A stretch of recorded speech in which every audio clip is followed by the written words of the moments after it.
Nous parlons de jeûne. J'ai parlé de jeûne de 40 jours ou le jeûne de Moïse. J'ai parlé de jeûne de 21 jours ou le jeûne de Daniel ou le jeûne d'intercession des révélations.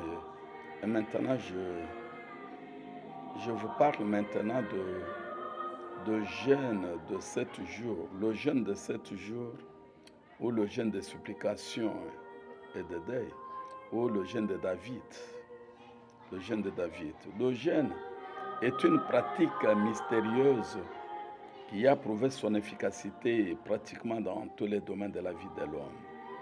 C'est une arme efficace à l'exaucement des prières et une arme redoutable contre les forces des ténèbres.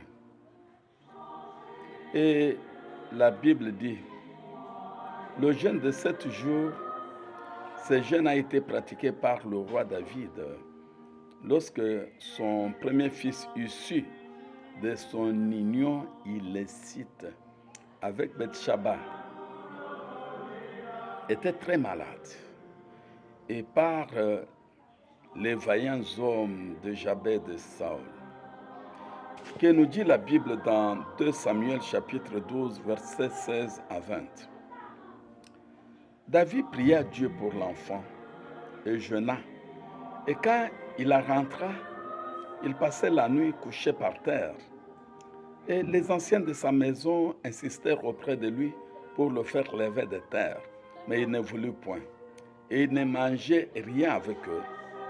Et le 7e jour, le jeûne de 7 jours, le 7e jour, l'enfant mourut. Quel malheur, quelle souffrance. Les serviteurs de David craignaient de lui annoncer que l'enfant était mort. De retour chez lui, il demanda qu'on lui servit à manger et il mangea. 2 Samuel chapitre 12, verset 16-20. C'est pourquoi je vous dis, le véritable jeûne n'est pas physique. Le véritable jeûne est spirituel.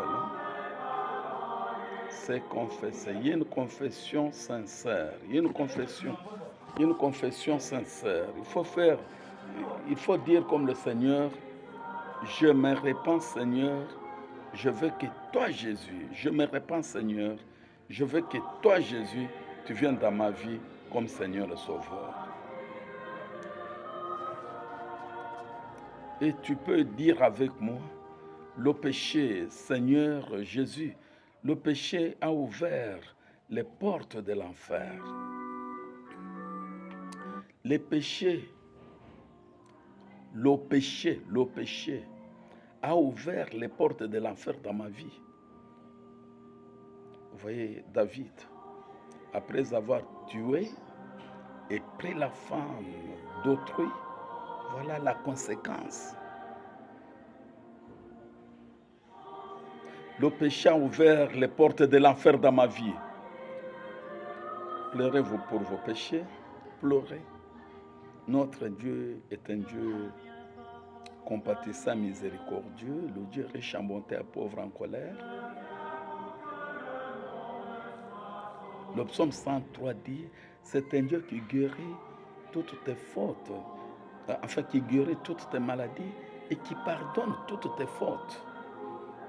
Comme l'Orient est éloigné de l'Occident, il éloigne de nous nos transgressions. Profitez de ce temps pour faire une bonne confession. Ne pas agir comme David.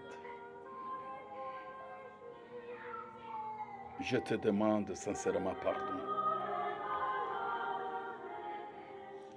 Intégrer en récitant bien sûr les 7 psaumes de pénitence, le psaume 6, le psaume 7, enfin le psaume 6, le psaume 32, le psaume 38, le psaume 51, le psaume 102, le psaume 130, le psaume 143, en intégrant bien sûr mon groupe WhatsApp de nouvelles de prière pour la repentance, pour la rémission de vos péchés.